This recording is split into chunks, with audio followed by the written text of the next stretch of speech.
Hello and welcome to Business Standard Dialogue. I'm Nivedita Mookerji, your host for the show.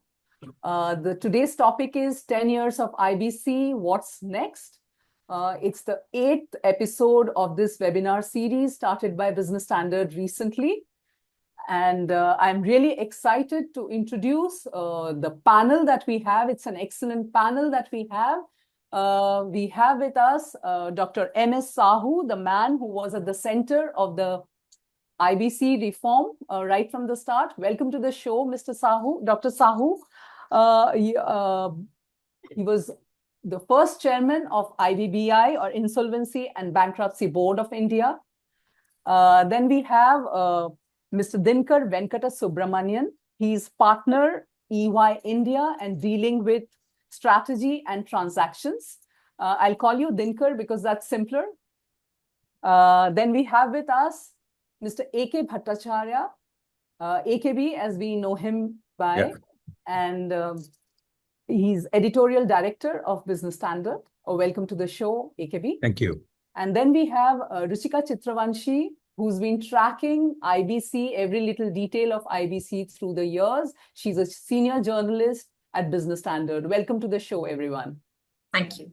Thank you so much. I'll just explain how we'll go about it. The first round of questions or the discussion that we'll have, that can be on the past 10 years. And then we'll move on to the future. And we'll start with Dr. Sahoo. What, according to you, is the biggest achievement of IBC in the past 10 years? And what was the biggest drawback, according to you? And you give reasons for that. Thank you so much. IBC was enacted in 2016 with a specific purpose. That is a resolution of stress, either by a rescue or resolution plan or by liquidation. So a resolution plan and liquidation both are equally efficacious ways of resolving stress. From that objective, we have resolved about 5,000 companies, 1,400 by way of a rescue and 3,500 by way of a liquidation. While doing so, number percentage-wise could be different, but the value of stressed assets rescued is about 80%. And value of stressed assets going to liquidation is about 20%. While resolving, the realization for the creditors have been 170% of the liquidation value. And we have seen the post-resolution after the rescue plans were implemented. The capital expenditure, the revenue, all these have doubled, tripled market capitalization of the stressed companies reserved through this means increased it from about 3 lakh crore to 9 lakh crore. So that means the resolution have really been effective. But the concerns are, some are made up and some are genuine. The made up concerns are that the realization as a percentage of claims has been about 1/3. While the banks are taking a haircut of 65%. There is a methodological mistake in this. While the World Bank says that you people are realizing 72%, but your methodology works out 35%. But leaving aside the methodology part, we have to look at the assets available when the company came into liquidation. The companies which have been rescued, when they entered the liquidation, they had, on average, assets valued at 17% of the claims. The companies which have proceeded to liquidation, to start with, when they entered the process, they had assets valued at 5% of the claims. So the expectation is natural, and companies which have proceeded to liquidation, 4/5 of them were defunct or in BIFR. So many companies proceeding to liquidation is also a made-up excuse, in the sense, as I told, liquidation is equally efficacious means of a resolution of stress. Worldwide, the liquidation rates are much higher than that we have in India. The rescue rates has been going up over time. From the past year, from about 16%, it has come up to 48%. What has not gone well, genuinely, is in the initial days, the very first resolution plan, Synergy Dure, was approved in the timeline of 180 days. So in the last quarter, January, March 26, for which data are available, the average time they have taken for rescue plans, 886 days. So this is the biggest deficiency as of now in the system. While the resolution percentage is going up, the timelines are increasing, and consequently, the realizations have been declining. Thank you.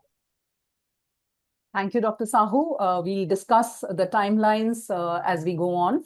Dinkar, coming to you, you are a bridge between the stakeholders and you are also an industry watcher. So what, according to you, is a fix? And what went wrong?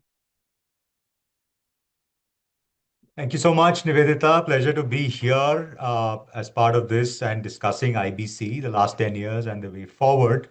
I mean, from a practitioner's lens, I would say IBC has been one of the most transformational reforms in India's financial architecture. There's no two ways about it. It fundamentally changed the credit culture from an extend and pretend mechanism that we used to have to time-bound resolution and accountability.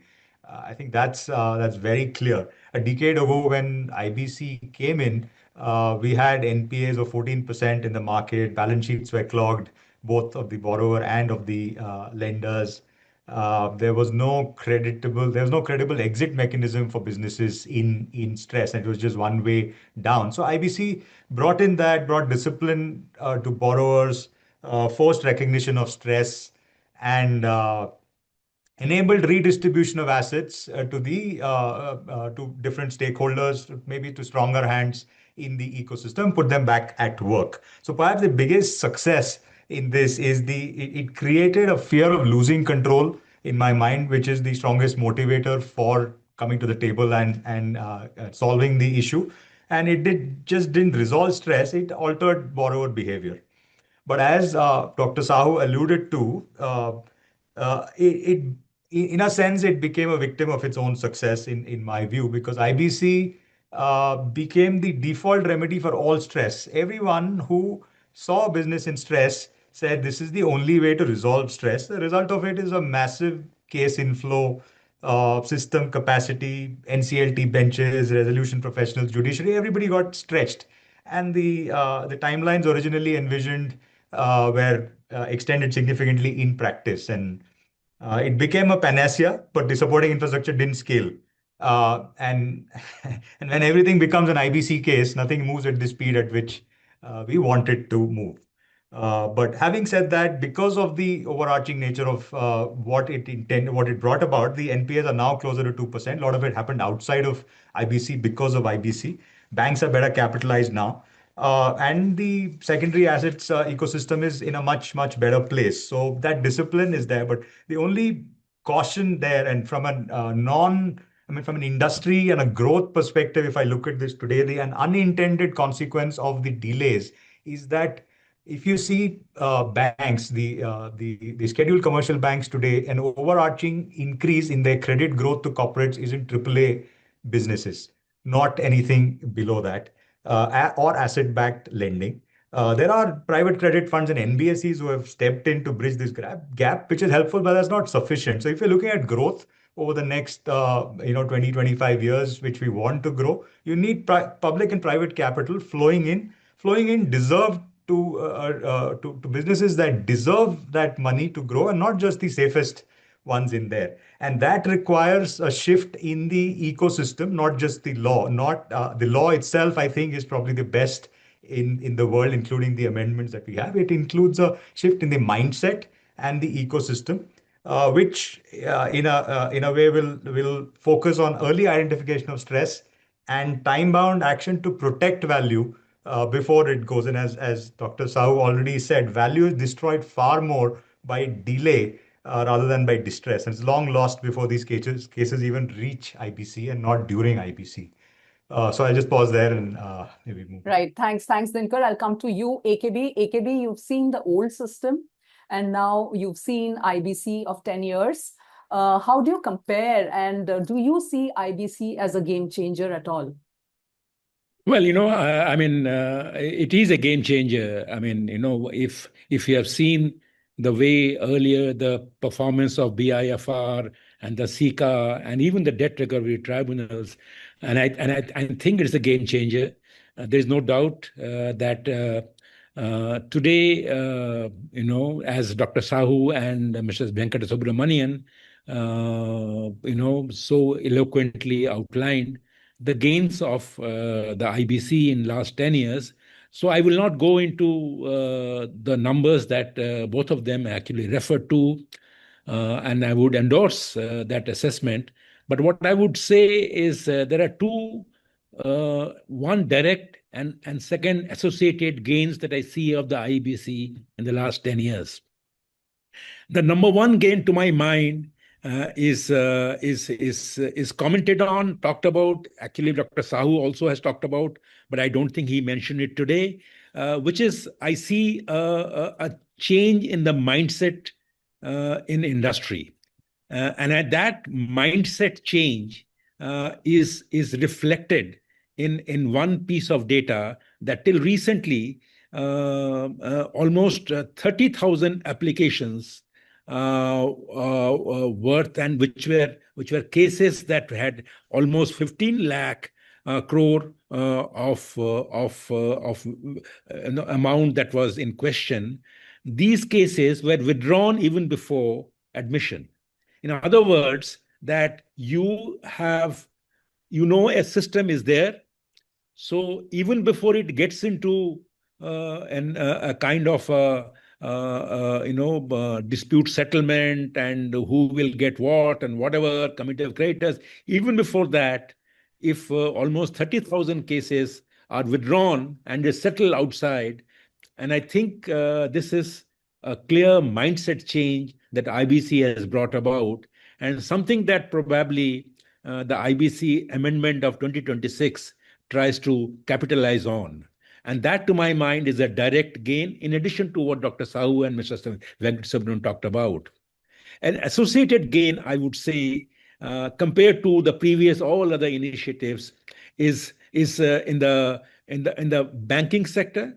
If you look at the way the non-performing assets of the banking sector has come down significantly, and I don't need to repeat those numbers, it is but natural to conclude that not the fear, but the fact that the IBC is functional, operational, that you are seeing of the twin balance sheet challenge, you are seeing at least one of the balance sheets are today in a better state. Forget about the fact that even the corporate balance sheets are in a better state.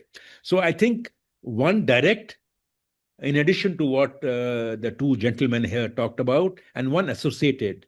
And of course, there are shortcomings. We can discuss it later. But I would say that this has certainly meant a change in the attitude. Probably we need to discuss and debate whether debt recovery is getting a bigger say than and rescuing a company. So there is a subtle conflict there, that should debt recovery be more important than settlement of a rescue of a company, which is more important. I think we can discuss all that. But on the whole, I would say that this has been 10 years of dramatic changes. Thank you.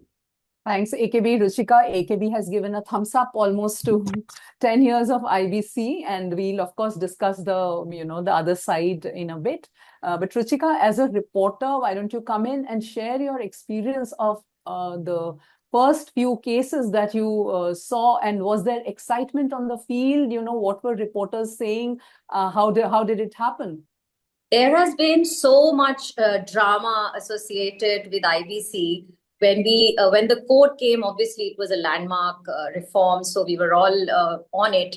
And then the ordinances started coming in, they, one after the other. There was a lot of drama, not just at the policy state, in the boardrooms to the courtrooms. The kind of reactions we saw from the judiciary on several cases. Why just the initial, even till recently, last year, how we saw what happened in Bhushan Power and Steel. Everybody was quite shocked by the courts rejecting the resolution that was approved 3-4 years ago. The dirty dozen, you were asking me earlier before the webinar. So, of course, how did it come about actually? So I dirty don't know. dozen. So RBI obviously came up with the biggest 12 NPAs that it's thought the IBC should prioritize look at.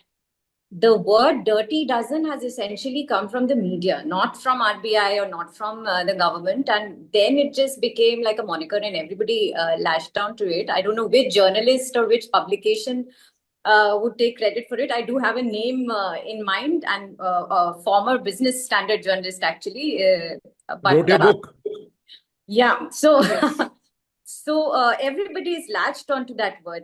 But for us reporters, the sheer number of changes that IBC has gone through and the way it has evolved from 2016 to 2026, it is a whole different, the way it has reacted to the market changes and the demands and of the economy while putting guardrails in place. But I do think all these issues that we're talking about, delays, etc. So many Supreme Court orders have said it without mincing any words. They have criticized these issues.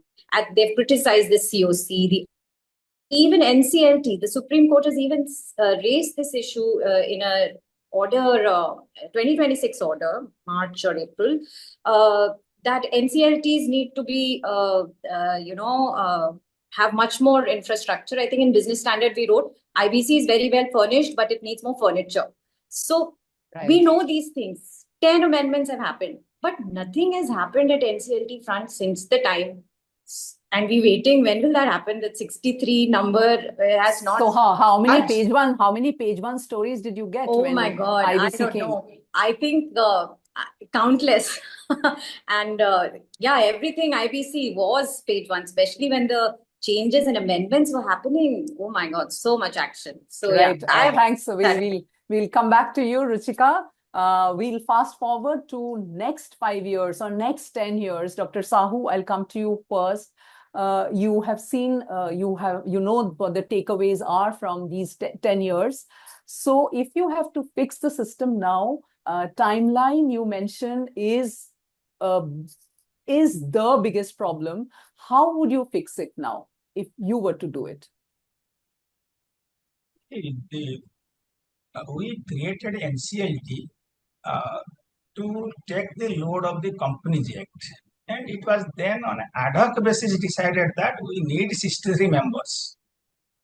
And then IBC was loaded onto that mechanism without any additional strength. But how this is done internationally? Internationally, for example, in the United States, there is an office called GAO, the Government Accountability Office, which is the counterpart of our CAG. That does time study, work motion study, and then works out that an individual insolvency case takes 12 minutes of court time, 24 minutes of the chamber time, and a big corporate insolvency case takes 4 hours of court time, and a judge has to give this much hours for social work, this much for court work. And with all that, they have estimated that, and they work on a single bench system. One person sits, unlike ours, 2 people sitting. And they have worked out they need 360 members, and they have 360 plus leave reserve in position. We do not get into that kind of a systematic approach to determine how much of workload we have. And we always come up with an ad hoc number, and we don't fill up also that ad hoc number. We have that 63. Quite often, many of them remain vacant. And the process of our selection and eligibility is such that we want only retired people to come for 3 years. Unlike in US, it is 14 years and then they are reappointed. And they come as a specialist. But here people come, learn, and 3 years or 4 years passes and they leave. So the biggest problem here is that we don't have enough number, we don't have a good capacity, and the law envisages them here to be an adjudicating authority. Though NCLT was designated as adjudicating authority, it is not a tribunal for the purpose of IBC. But forget about the tribunal, they behave like a Supreme Court. That means they have brought all trappings of the court, the usual hearing, the adjournment, all those things, whatever was typically with the court, including to the extent that NCLT sits on the regulations made by IBBI and strikes them down, only to be reinstated by Supreme Court saying that you NCLT have no jurisdiction to get into the fires of the laws. So getting into that, thinking that they are High Court and Supreme Court, they can strike down and they will follow full natural justice. They will get into an adversarial proceeding. They are not supposed to be adversarial proceeding. Coupled, all these things take time, and all these encourage the number of miscellaneous applications. That's why they get flooded with so many applications. And then you don't have the adequate number. So as a result, the pipeline, like the Supreme Court recently mentioned, 383 resolution plans are pending with the NCLT, some of them up to 4 years. So this is killing the IBC actually. If I am submitting a resolution plan and I do not know when my plan will be approved, I can't take the risk that after 3 years, 4 years you approve it and then I can't walk back. I have to take that even if I myself go bankrupt, better to remain away. So this is explaining the number of resolution plans per company has gone down, particularly for big companies. That's why we have the percentage of companies getting resolved is increasing, but the percentage of stressed assets getting resolved is not increasing commensurately, because it is the big companies which are getting into liquidation relatively, and small companies, those businessmen who can take a small risk, they are coming. So the fix is actually we have to go back to the adjudicating authority. We need only one member. We actually don't need 2 members to sit and waste time, because we know that they are not supposed to apply commercial wisdom. That is the domain of the market. They have to only do the tick mark, whether the due process has been followed, whether 66% voting is there. Actually, nothing, very substantive work they have. That's why they are the adjudicating authority. Right. Dr. Sahoo, you mentioned the systematic approach that the United States follows. Is there any other international template that we can look at going forward from here? Yes, there are templates. Actually, almost every country has this. And in fact, I have done my exercise and I have published in Business Standard also. And for the current workload, we need 400 members, assuming the support system our NCLT has. Our NCLT is so starved of facilities. You don't have a research associate, you don't have technology, you don't have a proper registry.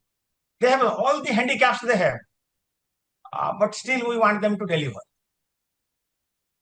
Right. Dinkar, coming to you, do you think artificial intelligence will have any room in IBC from now on?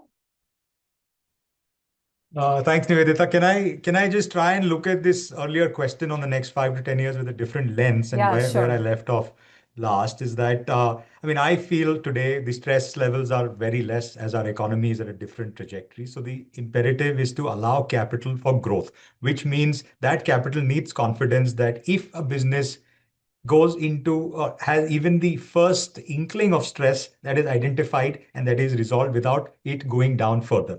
That doesn't need a law or doesn't need courts, according to me. It's an easier fix. We have excellent law which has been implemented by Dr. Sahoo and IBBI and the ecosystem.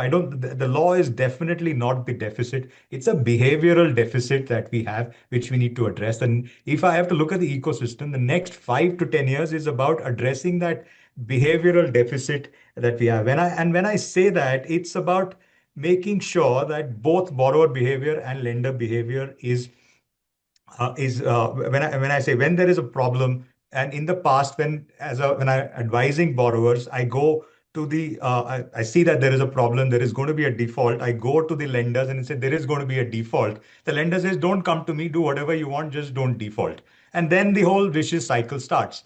So I'm saying the borrower, and as it happens in the rest of the world, when the borrower with the directors on board, their responsibilities, they see that there is going to be a problem, they're going to default. They go and say, we have a problem. Can you, and this is, and allow transparency in terms of access to anybody to see that there is a problem. Cooperate with the lenders who would want arbitrage in terms of information so that they come to the same level of information as the people who are running the business, and then sit together and solve that problem.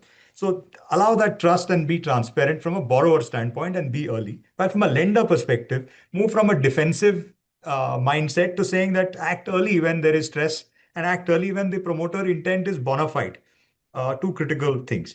And there is, and that will involve, and there are enough and more tools today, even outside of the IBC, the CIRP as part of the latest amendments, which is a pre-pack light, is a great tool. Mediation frameworks are there. RBI restructuring frameworks are there. The tools are there. It's about making use of them early enough to kind of address these and find a solution early enough. Of course, there is the key issue of fear of vigilance, hindsight scrutiny, which leads to action, and that which needs to be looked at. But then this is a combination of a trust-based approach from both the borrower and the lender.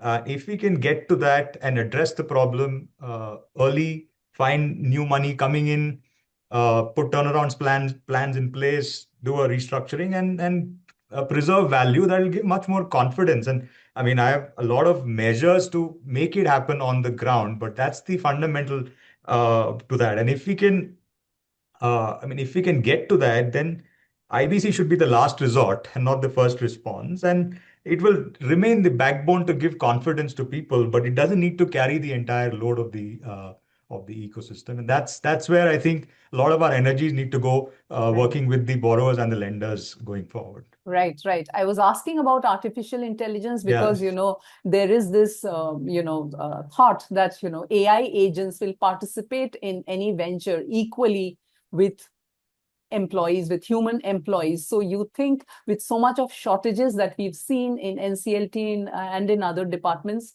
do you think AI can play a role in making IBC more effective in the coming years?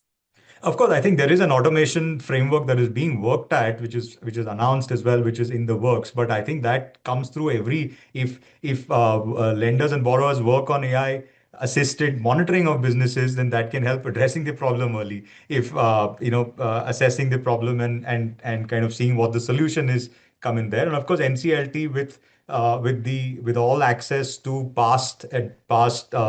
And today as we file reams and reams of paper to courts, and if it all can be digitized, I'm saying basic digitization of data, Right. Then AI can learn from all of those digitization of and case laws across India and across the world, and come up with solutions which can be relevant for each solution and crunch a lot of time going forward. Okay.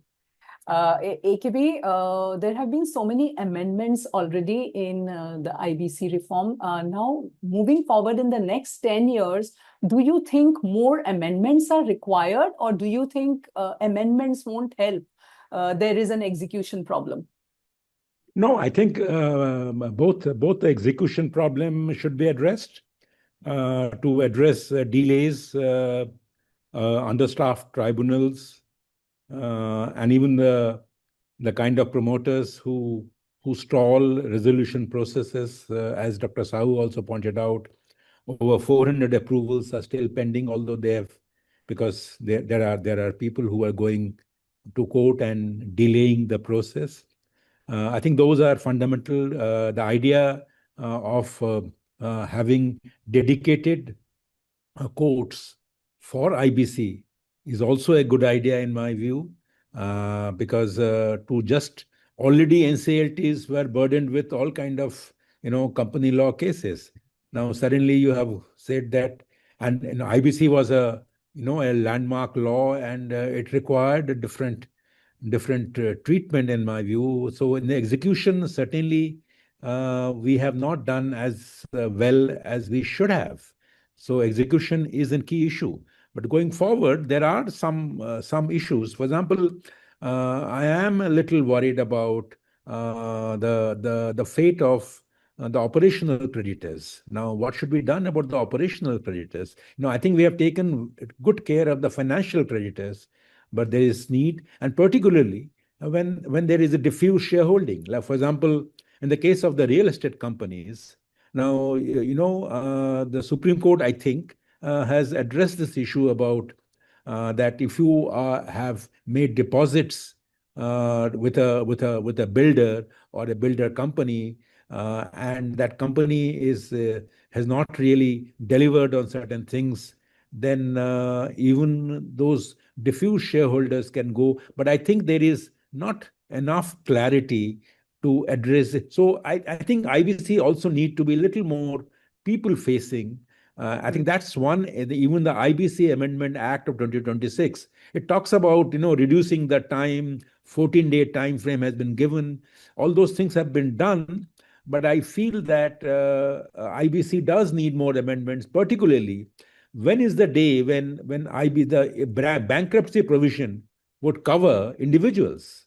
So that's a very, very important issue. Why is it that individuals should not be covered under the bankruptcy provisions, or even partnership firms? Now, we have talked about 10 years of IBC, but I would say that why 10 years? In the next 5 years, maybe, IBC should be equipped to handle individual bankruptcy cases and partnership firm bankruptcy cases. So I think there is a lot to be achieved, lot to be done, apart from addressing the execution problems. So the job is just begun, and a lot more job remains to be done. Lot more job remains to be done. In the final round, what I'm going to do is open up to questions, and Dr. Sahoo will take all the tough questions. Ruchika, why don't you ask your question? Actually, Dr. Sahoo has been very kind and generous with taking so many questions. One of the data points that I wanted to highlight for Dinkar today was that the number of insolvencies that are getting initiated has declined. Obviously, NPAs have also declined, stressed companies have declined. But how is it affecting the business of insolvency for, certain companies like Big Four and other such firms? Can you talk a little bit about that? And to Sahoo, sir, if I can ask you, sir, AKB mentioned individual insolvency. And of course, we've also, in so many of our conversations, discussed how IBC has been really unfair to operational creditors who get merely 10% of their claims, as against much higher number by financial creditors.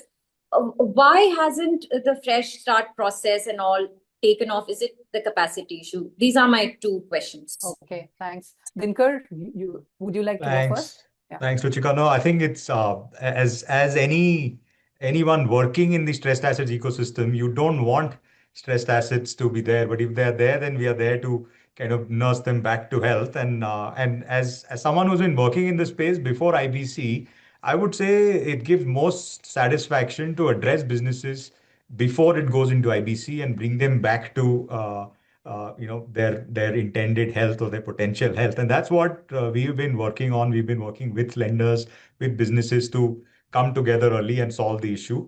And sometimes put up plans where you break these businesses by selling off parts of the businesses and saving the rest. So any kind of plan to turn around these businesses operationally, or by selling off businesses, or by restructuring, I guess that's what we are working on. It's not that stress has disappeared. It's just that the NPAs have come down significantly. But I think we are always proactively working with stakeholders to try and get these done. That gives more satisfaction as a stress assets professional to me, rather than of course, if it goes into IBC, we will make sure that it gets the best outcome. But not going into IBC and protecting value is even better.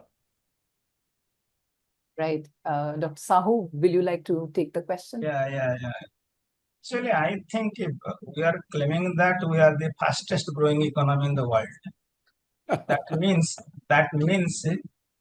the competition and innovation are quite vibrant. And that necessarily means that we are growing at least 6% with the current state of the economy. There will always be stress. All can't run with the same efficiency. So I do not believe that the stress level in the economy, stress level in the business has gone down actually. It is becoming more and more, and it's a good thing it becomes more and more. But people are discouraged to use IBC because they know if I come here, I'm getting stuck up for 5 years. So banks thinks, the operational creditor, everyone in the system thinks that this is not the best way for our advantage. The number is going down just because people are losing or you can say sometimes finance minister told that IBC is losing the scene. And I link it to the artificial intelligence question you asked earlier, not from the insolvency system point of view, but artificial intelligence is going to make business cycles more frequent and more sharp. So therefore, you will have much more stressed assets coming into the market. Oh. So they will actually increase the load on the ecosystem. As regards the operational creditors, I think I have written n number of times, and I have also a piece pending with a press that I have titled it as a decade of exclusion. And or many people believe that operational creditors get 10%. That is not correct. There I'll give you two data points. In January 2019, when Supreme Court dealt with the Swiss refunds, by that time 8 resolution plans had happened, and data was produced before the Supreme Court saying that the operational creditors have got 48.56%, some decimal difference, and financial creditors have got 48.45%. Some decimals less financial creditors got. Of other reasons, Supreme Court got convinced that the operational creditors are not getting a bad treatment. So I can maintain the classification, and that has a purpose, though I personally don't agree with the Supreme Court's reasoning. But that is how it is settled. But following in next 6 months' time, the law was changed to say that the distribution of resolution proceeds is a part of a commercial wisdom of the financial creditors. That means I will divide and I will choose the share I will take. And that changed the entire equation from 48 to today's date. We get 35 for financial creditors, 10% for operational creditors. But at 10% is slightly misleading because unlike a financial creditor, actually the world does not distinguish like that. Unlike the financial creditor, the operational creditors are in 4 categories. And each of these 4 sit at different levels in the waterfall. The first one sits at very high level is the workmen, then employees, then government dues, then come the real operational creditors who supply vendors and the MSMEs. So only when the water flows are completely meeting the requirement of people seated on a higher level, then water flows to the operational creditor. So among the 4 categories, 3 categories have to be paid fast.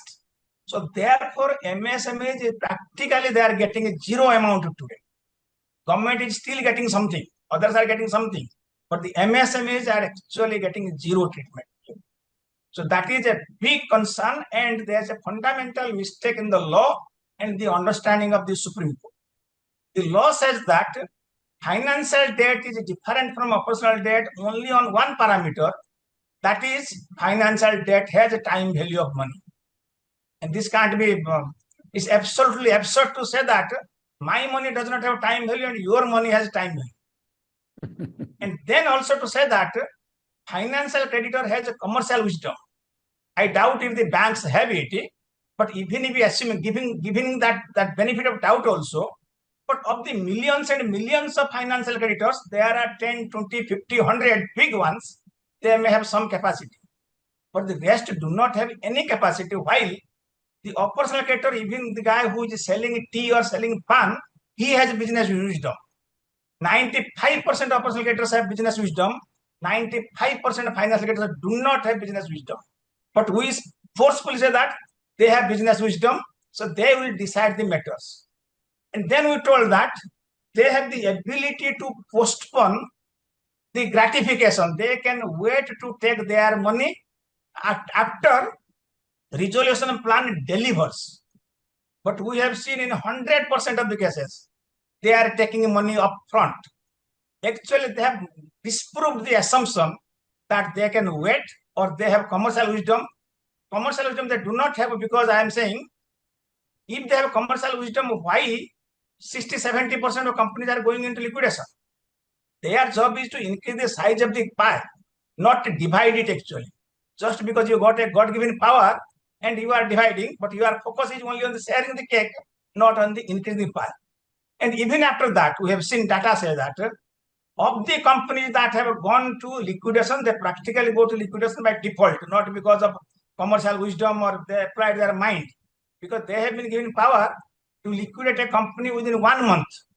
That rarely do they have not done it actually, because they don't have commercial wisdom. And when the company has gone to liquidation, we find that 13% of those companies have been rescued during liquidation, proving that the financial creditors have no commercial wisdom. So this is a fundamental structure we have done, and what we have done further is that we claim that financial creditors have a secured credit. And as I just mentioned, the companies that are going to liquidation, they are left with 5% of the claims. Where is the security? You don't give money to people. You always say that I need full security. But if you have the security, where is the value? 5% is available. So actually, you do not have a security. But because you are a financial creditor, you are taking undue advantage. Even for your unsecured amount, your security is 5%, 10%, 20%. For the balance 80%, because you are sitting higher, you appropriate everything, nothing will leave for operational creditor. My argument is that assume that the financial creditors have 100% of the assets of the company secured with them. So then let them take the value of that 100% is 100 rupees. Let them take that 100 rupees. But the resolution plan is giving me 170 rupees. That 70 rupees comes because of the market, because of the resolution applicant, for so many things, because there is, I said, the business is going concern, there are employees, there is technology, there is management, so many things are there. That gives you value of 70 rupees. The assets secured, that gives 100 rupees. Take away that 100, but leave that 70 to be shared by everybody in proportion to the balance claims. So that is the fundamental problem. We have given an undue power to somebody who is misusing the power. That's very well explained and very powerfully explained, Dr. Sahoo. Thanks for that. AKB, I'm sure you have a long list of questions. You can ask Dr. Sahoo. No, I have only one question, which is for Dr. Sahoo,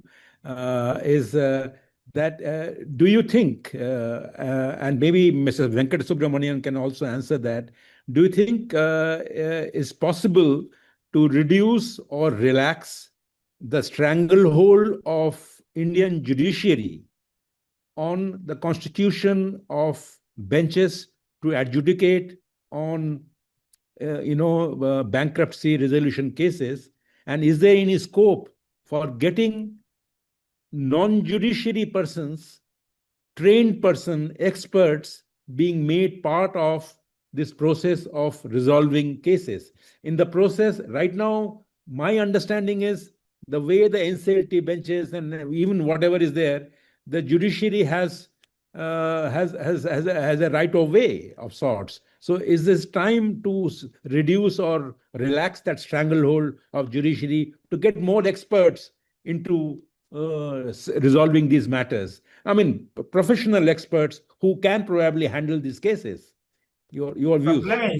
Problem is you will not get professional experts in the recruitment system we have for NCLT and NCLT. If you are giving a job for 3 years and we know how much money you are paying, no one who has even small advocate who is earning also in a small court, he has no incentive to come here. Yeah. So unless you change the recruitment process, you will not get really capable people. You will end up with getting the retired bureaucrats and the retired judges. And that is what we have. It's not really stranglehold actually kind of things. They have no hold because they don't understand business. Yeah. So you have to change the recruitment process actually, but at the Supreme Court level. That's an important point. The At the recruitment process has to be changed.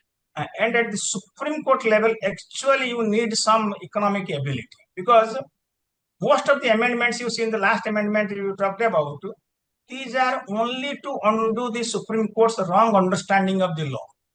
Yeah. Like that state government, the state's due can be secured creditor. Default is not enough. You need to investigate into the facts around default. Several wrong interpretations have come from Supreme Court in recent years, which are being undone, and these are actually against the explicit provisions of the statute. No license can be suspended, explicit provision, but we suspended spectrum. So there is the very first day we went wrong when the Supreme Court interpreted that. IBC nowhere talks in the long title, nowhere it talks about liquidation. It is a law for resolution. And by resolution, it meant resolution and resolution plan is one and same thing. Liquidation is also an equally important, equally efficacious means of resolution. Supreme Court does not understand it until now.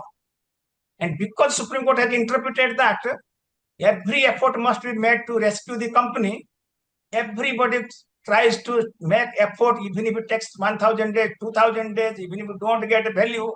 So at the cost of time, at the cost of value, we keep on trying our luck. Possibly we may get a resolution plan and get rescued. So this is actually, we need the, not commercial wisdom, economic understanding at the highest level of the Supreme Court.